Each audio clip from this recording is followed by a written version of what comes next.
पापा, आज मैं नहीं बचूंगा। हे भगवान, मेरे बच्चे को बचा लो। अब सब खत्म। इसलिए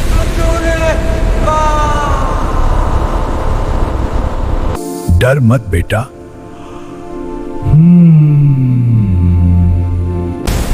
भाग जा। घने साल और सागौन के जंगलों के बीच बसा हुआ था भीमरौली गांव। दिन में ये गांव जितना साधारण लगता था, रात होते ही उतना ही डरावना बन जाता था। यहाँ की हवाओं में एक अजीब सा भारीपन था, जैसे अंधेरा खुद सांस ले रहा हो। उस रात आसमान पूरी तरह काला था, चांद कहीं गुम हो चुका था और बादल ऐसे छाए थे मानो किसी ने रोशनी को निगल लिया हो। गांव के आखिरी छोर पर एक जर्जर सी मिट्टी की झोपड़ी खड़ी थी। इसी झोपड़ी में रहते थे कल्लू, उसकी पत्नी धनिया और उनका इकलौता बेटा छोटू। छोटू कई दिनों से बीमार था, लेकिन उस रात उसकी हालत अचानक बहुत ज्यादा बिगड़ गई। उसका शरीर आग की तरह तप रहा था। माँ, मेरे बदन में आग जल रही है। आंखें सफेद पड़ चुकी थीं और सांसें बेतरतीब चल रही थी। झोपड़ी के बाहर सूखे पीपल के पेड़ पर एक चमगादड़ बार बार चीख रहा था।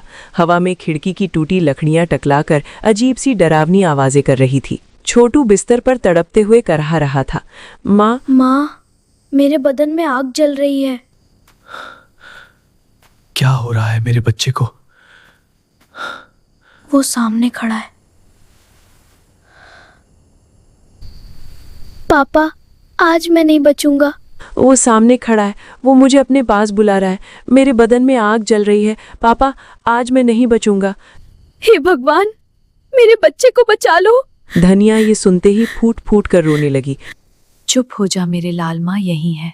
उसने बेटे को सीने से लगाते हुए आसमान की ओर देखा। हे भगवान, मेरे बच्चे को बचा लो। कल्लू का दिल बैठने लगा। न उसके पास दवा थी, न पैसा। रात इतनी गहरी थी कि शहर जाना नामुमकिन लग रहा था। फिर भी उसने हिम्मत बांधी। आज किसी भी हालत में पैसे लाऊंगा। धनिया, मैं आज किसी भी हालत में पैसे लाऊंगा, चाहे मुझे किसी के भी सामने हाथ फैलाने पड़े। भगवान मेरे साथ रहना। वो टूटी हुई लालटेन उठाकर अंधेरे में निकल पड़ा। भीमरौली की गलियां सुनसान थीं। ऐसा लग रहा था जैसे पूरा गांव जिंदा नहीं बल्कि दफन हो चुका हो। सबसे पहले वो सूदखोर हरिराम के घर पहुंचा। हे भगवान, बस यहां से कुछ मिल जाए। दरवाजा खटखटाते ही अंदर से गरजती आवाज आई। कौन है बे? रात में मेरी नींद खराब करने आया है? कल्लू ने कांपती आवाज में बेटे की बीमारी और दवा की जरूरत के बारे में सब बता दिया। मेरा बेटा मर रहा है सेठ। तेरा छोरा मरे या जिए मुझे क्या? ये सुनकर हरिराम हंस पड़ा। तेरा छोरा मरे या जिए मुझे क्या?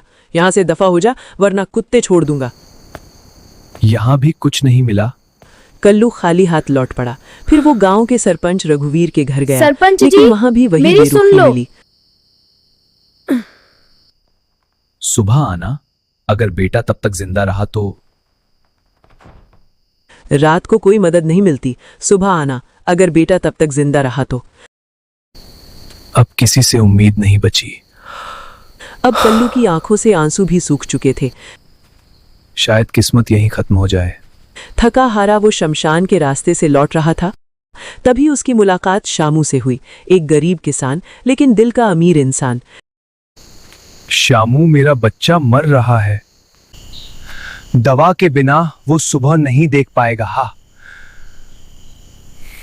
ज्यादा नहीं है भाई, पर दिल से है। सब सुनकर शामू ने जेब से मुड़े तुड़े नोट निकाले। ले भाई, ज्यादा नहीं है, लेकिन जितना है तेरे बच्चे के नाम। भगवान तुझे कभी खाली हाथ न रखे। कल्लू की आंखें भर आईं। भगवान तुझे कभी खाली हाथ ना रखे। बस अब रुकना नहीं है।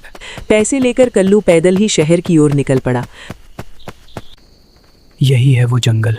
रास्ता कुरूप वन जंगल से होकर जाता था, जिसके बारे में कहा जाता था कि वहां भटकी आत्माएं रहती हैं। रात के ठीक 12 बजे हवा अचानक बर्फ जैसी ठंडी हो गई। पीछे से छप छप की आवाज आने लगी। कल्लू रुका तो आवाज भी रुक गई।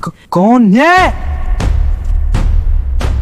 तभी सामने हे एक लंबा भगवान! काला साया प्रकट हुआ।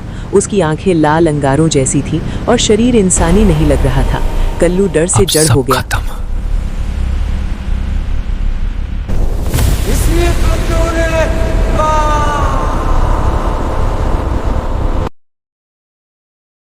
तभी एक गूंजती हुई आवाज आई, इस निर्दोष को छोड़ दे।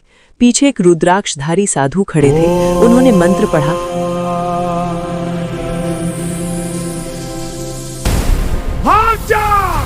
जमीन पर लकड़ी पटकी और वो साया चीखता हुआ धुएं में बदल गया। मैं बच गया। तेरा प्रेम तुझे बचा लाया। तेरा प्रेम तुझे बचा लाया बेटा। अब जा, देर मत कर। साधु कल्लू को गांव की सीमा तक छोड़कर अदृश्य हो गए। ये सपना था क्या? बस थोड़ा सा और। कल्लू दौड़ता हुआ घर पहुंचा। दवा मिल गई है, जल्दी दो इसे। रुको संभाल के। उसने तुरंत छोटू को दवा पिलाई। उसकी सांसें ठीक हो रही हैं। कुछ ही देर में बच्चे का शरीर शांत होने लगा। शायद सुबह आ ही जाएगी। यहाँ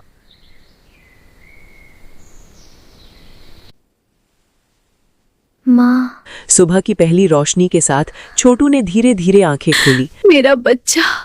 माँ धनिया रो पड़ी और कल्लू ने बेटे को सीने से लगा लिया। उस दिन पूरे गांव ने समझा कि पैसा सब कुछ नहीं होता। पैसा नहीं, हिम्मत और इंसानियत बचाती है। इंसानियत, प्रेम और हिम्मत ही सबसे बड़ी ताकत होती है।